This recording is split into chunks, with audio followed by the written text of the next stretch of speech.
नमस्कार दोस्तों, आज मैं आपके लिए लेके आया हूँ वर्ल्ड फेमस बुक 59 सेकेंड्स की बुक समरी। दोस्तों, क्या आप जानते हैं 1 मिनट में आप अपने जीवन के बहुत सारे महत्वपूर्ण कार्य कर सकते हैं?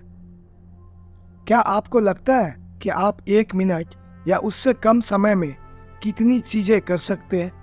जब आप इसके बारे में सोचते हैं तो 1 मिनट का समय अत्यंत छोटी राशि के समान प्रतीत होता है। आप सोच सकते हैं कि ऐसा कुछ भी नहीं है जो आप 1 मिनट में कर सकते हैं जिससे आपके जीवन में कोई बदलाव आएगा, लेकिन यह आपको जानकर आश्चर्य हो सकता है कि वास्तव में 40 कार्य ऐसे हैं जिनमें केवल 1 मिनट लगता है और जो आपके जीवन की गुणवत्ता पर महत्वपूर्ण प्रभाव डाल सकते हैं। उदाहरण के लिए 1 मिनट में आप अपना बिस्तर बना सकते हैं, आप अपने बाथरूम के शीशे को साफ कर सकते हैं, आप अपने पैरों के नाखूनों को ट्रिम कर सकते हैं, आप चार्ज करने के लिए अपने फोन को प्लग अप कर सकते हैं। ये सभी कार्य छोटे हैं लेकिन वे आपको खुश कर सकते हैं और आपकी कार्य सूची में कुछ आवश्यक चीजें शामिल कर सकते हैं जिनसे मनुष्य अक्सर बचते हैं। लेकिन यह पुस्तक वास्तव में इनमें से किसी भी कार्य के बारे में नहीं है। यह छोटी सी सूची बस कुछ निःशुल्क सलाह है। इसके बजाय यह पुस्तक कुछ गहरी मनोवैज्ञानिक अवधारणाओं के आधार पर है जो आपके जीवन को बदल सकती है।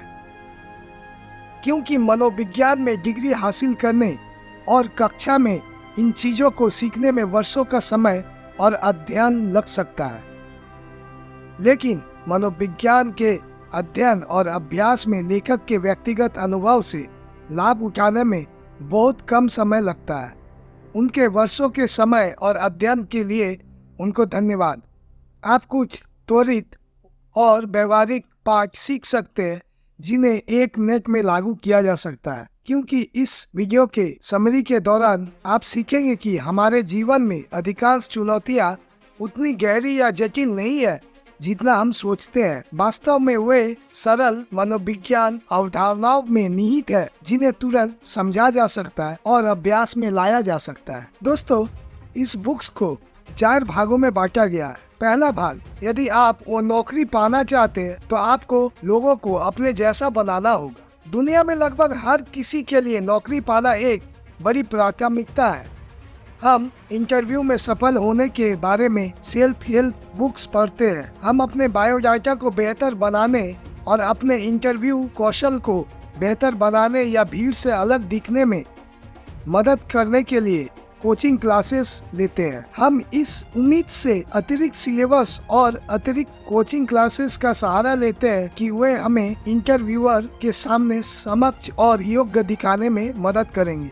लेकिन लेखक का मानना है कि ये सभी चीजें उतनी मददगार नहीं है जितना हम सोचते हैं। हालांकि नौकरी के लिए सही उपकरण और शिक्षा का होना निश्चित रूप से महत्वपूर्ण है। इंटरव्यू में सफल होना आमतौर पर आपकी योग्यता की तुलना में इंटरव्यूअर की आपके बारे में धारणा पर अधिक निर्भर करता है। इसलिए यदि आप वास्तव में किसी इंटरव्यू में सफल होना चाहते हैं और अपनी मनचाही नौकरी पाना चाहते हैं, तो इंटरव्यूअर को अपने जैसा बनाना महत्वपूर्ण है और ऐसा करने के लिए आपको संभावना के बारे में सीखना होगा। तो क्या चीज किसी व्यक्ति को पसंद करने योग्य बनाती है और आप पहली बार में अच्छा प्रभाव कैसे डालते हैं? लेखक का मानना है कि सकारात्मक शारीरिक भाषा किसी को आपके बारे में सकारात्मक पहली छाप देने की कुंजी है। यदि आपने पहले सकारात्मक बॉडी लैंग्वेज के बारे में नहीं सोचा है तो हम खुली और बंद बॉडी लैंग्वेज के बीच अंतर पर विचार करके इसे तोड़ देंगे। हो सकता है कि आप इन श्रेणियों के नामों से परिचित ना हो, लेकिन जब आप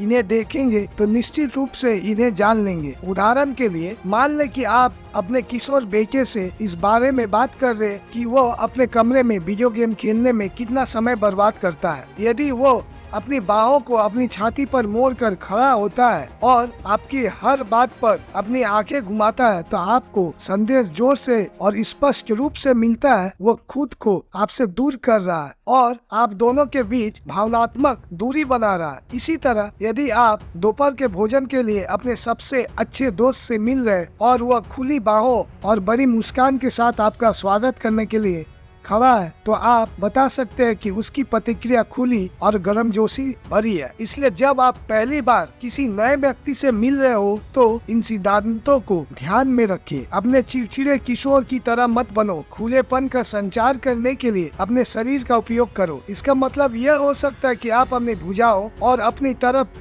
ढीला लटका कर खड़े हो, एक ऐसी स्थिति जो बताती है कि आप अपने और दूसरों के साथ सहज है और आपका शरीर खुले और आमंत्रित तरीके से दूसरे व्यक्ति की ओर मुड़ा हुआ है। दूसरे व्यक्ति की ओर थोड़ा झुककर आप संकेत देते हैं कि आप उनमें रुचि रखते हैं और वे क्या कहना चाहते हैं। यह एक दोस्ताना माहौल बनाता है और दूसरे व्यक्ति को आपकी उपस्थिति में सहज महसूस करने के लिए आमंत्रित करता है। सीधा आई कांटेक्ट बनाए रखना अगला कदम है। जाहिर है आप उन्हें घूर कर नहीं देखना चाहेंगे। बहुत अधिक बिना पलके झपकाए आंख मिलने से वे आश्चर्यचकित हो सकते हैं कि क्या आपके तहखाने में कोई खौफनाक छिपा हुआ काल कोठरी है। इसलिए इसके बजाय मुस्कुराते हुए कुछ सेकंड के लिए सीधे आंखों से संपर्क करें। इसका सीधा मतलब यह है कि आप उन्हें देखते हैं और आप सकारात्मक हैं और आप संलग्न होने के इच्छुक हैं। और एक अतिरिक्त बोनस के रूप में ये व्यवहार आपके IQ के बारे में उनकी धारणा को बढ़ाने में मदद करेगा। हम ये जानते हैं क्योंकि 2007 में लोयोला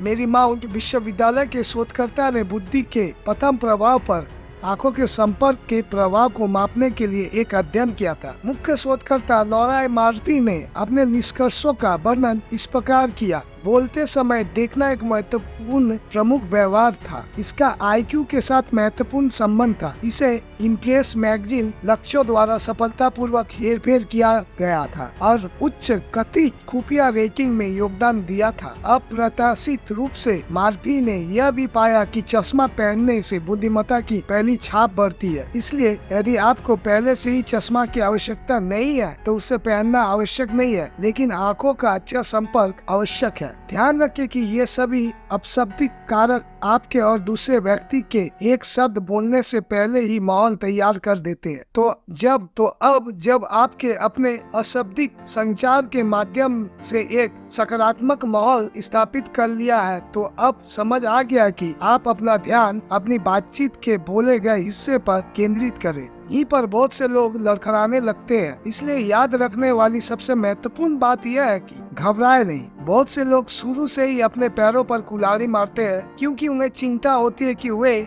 गलत बात कहने जा रहे हैं या परिणाम स्वरूप वे स्वयं को अनावश्यक रूप से अजीब बनाते हैं। इसलिए जहाँ भी संभव हो ज्यादा सोचने और अन्य चिंता पैदा करने वाले व्यवहारों से बचने का प्रयास करें। बस बुनियादी बातों पर ध्यान दें, मुस्कुराए, अपना परिचय सरल शब्दों में दे, हाय, नमस्ते, आप कैसे हैं, और उन्हें अपना पहला नाम बताएं। यह एक त्वरित बर्फ तोड़ने वाला उपाय है जो दूसरे व्यक्ति को उसी तरह प्रतिक्रिया देने के लिए आमंत्रित करता है। और अगर बहुत से लोगों की तरह आप अपना नाम भूलने से चिंतित है तो आप तुरंत बाद उनका एक स्वाभाविक तरीके से दोहरा सकते हैं, जैसे एस्लिन से मिलकर बहुत अच्छा लगा। यदि यह आपको स्वाभाविक लगता है तो आप उनके नाम की तारीफ भी कर सकते हैं या कोई किस्सा भी शामिल कर सकते हैं। यदि आप इन सरल चरणों को लागू करते हैं तो जो कोई भी आपसे मिलेगा उस पर पहली सकारात्मक छाप पड़ेगी। और सबसे अच्छी बात यह है कि इन सभी युक्तियों को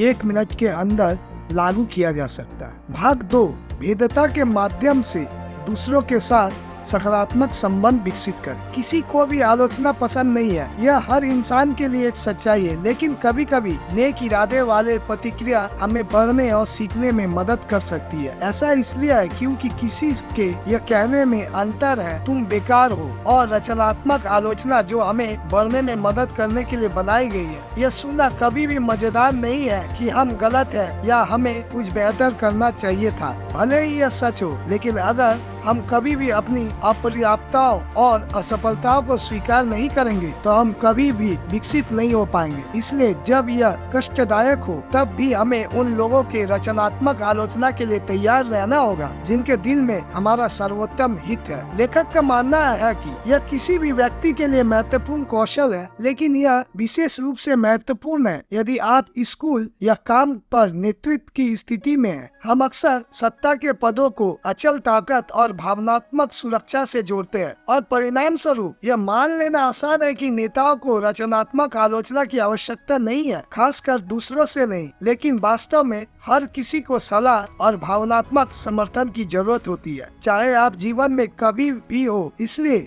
हमारे लिए ये महत्वपूर्ण है कि हम कभी ऐसा महसूस ना करें कि हम उन लोगों से सलाह और समर्थन लेने से ऊपर है जो हमारी परवाह करते हैं। वास्तव में लेखक का मानना है कि दूसरों के साथ हमारे रिश्ते हमारे जीवन में सबसे महत्वपूर्ण चीजें हैं। हमारे व्यक्तिगत और व्यावसायिक रिश्ते हमें जमीन से जुड़े रखते हैं और खुश रखते हैं। सीधे शब्दों में कहे तो हमें अन्य लोगों की जरूरत है। इसलिए अपने आसपास के लोगों के साथ खुलकर बात करने और असुरक्षित होने से ना डरें। नेतृत्व के पदों पर बैठे कई लोगों को लगता है कि उन्हें असुरक्षित नहीं होना चाहिए या यह स्वीकार नहीं करना चाहिए कि वे भी इंसान है, लेकिन ये वास्तव में दूसरों के साथ आपके रिश्तों को मजबूत करता है और उन्हें आपको पसंद करने और भरोसा करने के लिए प्रोत्साहित करता है। सबसे बढ़कर लोग ईमानदारी और प्राथमिकता को महत्व देते हैं। इसलिए शक्तिशाली या आत्मविश्वासी या अचूक दिखने की कोशिश ना करें,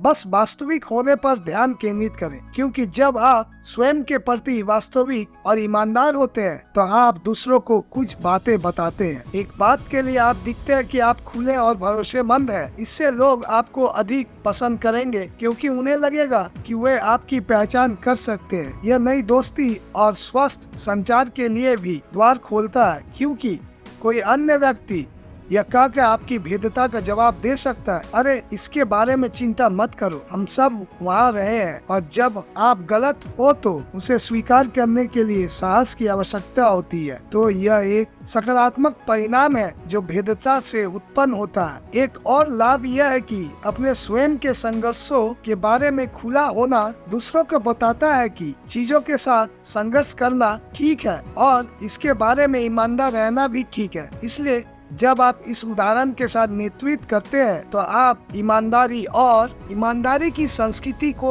आगे बढ़ाते हैं जो अन्य लोगों को भावनात्मक रूप से स्वस्थ रहने के लिए प्रोत्साहित करती है। जब आप अन्य लोगों को सर्वश्रेष्ठ स्वस्थ रहने के लिए प्रोत्साहित करते हैं तो आप जानते हैं कि आप एक नेता के रूप में सफल हो रहे हैं। इसलिए जब आप खुद को नेतृत्व की स्थिति में पाते हैं तो कुछ सामान्य गलतियां ना करें जो आमतौर पर लोगों को परेशान करती है। यह मत मानिए कि आपको कुछ भी बनना है जो आप नहीं है। यदि आप घबराए हुए हैं या किसी चीज को लेकर नए हैं तो ऐसा कहना ठीक है। और यह मत मानिए कि सत्ता की स्थिति स्वचालित रूप से आपको भावनात्मक स्थिरता प्रदान करती है। नेता भी संघर्ष करते हैं और कोई भी पूर्ण नहीं होता। और अंत में कभी भी ऐसा महसूस ना करें कि आप यह स्वीकार करने के लिए बहुत महत्वपूर्ण है कि अन्य लोगों के पास इस बारे में अच्छी अंतर्दृष्टि हो सकती है कि आप कैसे सुधार कर सकते हैं। एक नेता होना आपको हर किसी से बेहतर बनाता है। इसका सीधा सा मतलब है कि आपके पास दूसरों को मार्गदर्शन और प्रोत्साहित करने का अवसर है। इसलिए संवेदनशील बने, ईमानदार रहे और रचनात्मक आलोचना के लिए खुले रहे। प्रतिक्रिया को शालीनता से स्वीकार करना हमारे सीखना कभी बंद ना करे दर्शन का हिस्सा है, क्योंकि यदि आप नया नहीं सीखते हैं तो आप आगे नहीं बढ़ सकते हैं। और सारा विकास यह स्वीकार करने से शुरू होता है कि आपके पास सुधार की गुंजाइश है। भाग 3, सकारात्मक के बारे में सोचें। यदि आप अधिकांश लोगों की तरह हैं, तो आप पहले से ही कुछ जीवन की घटनाओं का सामना कर चुके हैं जिन्होंने आपको शारीरिक, भावनात्मक या दोनों तरह से पस्त, घायल और थोड़ा खराब कर दिया। और इससे कोई फर्क नहीं पड़ता कि अन्य मतभेद हमें विभाजित करते हैं। दुनिया में हर कोई इस बात से सहमत हो सकता है कि आहत, नाराज या धोखा दिया जाना कोई मजा नहीं है। इससे कोई मदद नहीं मिलती है कि मानव मस्तिष्क से सकारात्मक अनुभवों के बजाय नकारात्मक अनुभवों पर ध्यान केंद्रित करने की प्रवृत्ति होती है। 10 में से 9 बार यदि हमारे मस्तिष्क का सामना खुशी के क्षण या दुखद के क्षण से होता है तो हमारा मस्तिष्क उस दुखद क्षण की स्मृति को संग्रहित कर लेगा, क्योंकि दर्द स्वाभाविक रूप से हमारे साथ रहता है। इसलिए जब वे नकारात्मक परिस्थितियां हमारे जीवन बढ़ती है तो हमें इसमें कोई आश्चर्य की बात नहीं है कि लोग निंदक, उदास और अक्षम्य हो जाते हैं। यह भी आश्चर्य की बात नहीं है कि हम सकारात्मक पर ध्यान केंद्रित करने के लिए संघर्ष करते हैं। हालांकि लेखक का शोध बताता है कि आपकी मानसिकता में एक त्वरित और सूक्ष्म बदलाव दुनिया में भी बदलाव ला सकता है। बस इस सरल व्यायाम को आजमा कर शुरुआत करें। उस स्मृति के बारे में सोच कर शुरुआत करें जो आपके लिए दर्दनाक है। हो सकता है कि आप किसी ऐसे परीक्षण में असफल हो गए जो वास्तव में आपके लिए मायने रखता हो, या आपके रोमांटिक पार्टनर ने आपको छोड़ दिया हो। इसमें कोई संदेह नहीं कि ये दोनों बातें दुखद और निराशाजनक है, लेकिन जब आप उस घटना के बारे में सोचते हैं तो ऐसे समाधान का चयन ना करें जो अस्थायी रूप से आपके तनाव और चिंता से राहत देता है। अपने दुखों को बेन और जेरी की एक चुटकी में डुबाना इस समय मददगार हो सकता है और इसमें कुछ भी गलत नहीं है, लेकिन आप इस विकल्पों को अपनी समस्याओं के वास्तविक समाधान के रूप में नहीं अपना सकते। अपने दर्द से विचलित होने के बजाय आप स्वस्थ तरीके से इसका सामना करने में सक्षम होना चाहते हैं। इसलिए जब आप उस दर्दनाक स्मृति के बारे में सोचे तो अपने आप से एक सरल प्रश्न पूछे, इस अनुभव ने मुझे बढ़ने में कैसे मदद की? यदि आवश्यक हो तो आप प्रश्न को कुछ इस तरह भी बदल सकते हैं, जैसे मैंने इस अनुभव से क्या सीखा, या इस अनुभव ने मुझे एक बेहतर इंसान कैसे बनाया। यदि आप अपने आप से इन तीनों प्रश्नों में से एक पूछते हैं तो आप हमेशा अपने द्वारा अनुभव की गई किसी भी चीज का उत्तर पा सकते हैं, क्योंकि ये प्रश्न चरित्र निर्माण और विकास पर ध्यान केंद्रित करते हैं। वे आपको जीवन की चुनौतियों से निपटने के लिए बेहतर तैयार होने और भावनात्मक रूप से अधिक स्थिर होने में मदद करेंगे। इनमें से कोई भी प्रश्न अपने आप से पूछने में 1 मिनट से भी कम समय लगता है। बस आपको अपनी मानसिकता बदलने और खुद को स्वस्थ आदतों की राह पर लाने की जरूरत है। भाग 4 अंतिम सारांश। जब हम आत्म सुधार के बारे में सोचते हैं तो हम अक्सर एक विशाल कार्य की कल्पना करते हैं जिसमें महीनों या वर्षों का संकल्प समर्पण लगेगा, और दुर्भाग्य से कई सेल्फ हेल्प बुक इस दृष्टिकोण को कायम रखती है। इससे कई लोगों को यह महसूस होता है कि उनके जीवन को बेहतर बनाने का प्रयास उनकी क्षमता से कहीं अधिक है। इसलिए लोग अक्सर ऐसी स्थितियों में फंसे रहते हैं जो अस्वस्थकर और अनावश्यक होती है। लेखक का शोध एक तेज विकल्प प्रदान करके इन नकारात्मक धारणाओं को चुनौती देता है। उनका शोध साबित करता है कि जीवन की कई सबसे आम चुनौतियों को कुछ सरल जीवन हैक्स का अभ्यास करके दूर किया जा सकता है, जिसमें 1 मिनट से भी कम समय लगता है। 1 मिनट से भी कम समय में आप लोगों को अपने जैसा बनाकर भेद्यता के माध्यम से सकारात्मक संबंध विकसित करके और अपनी मानसिकता में बदलाव करके और अपनी भविष्य की संभावनाओं में सुधार कर सकते। दोस्तों, आपको यह वीडियो कैसी लगी प्लीज कमेंट करके जरूर बताना, और चैनल में नए हो तो चैनल को सब्सक्राइब जरूर करना ताकि मैं आपके लिए और भी अच्छी बुक समरी वीडियो ला सकूं। आज के लिए इतना ही। Thank you.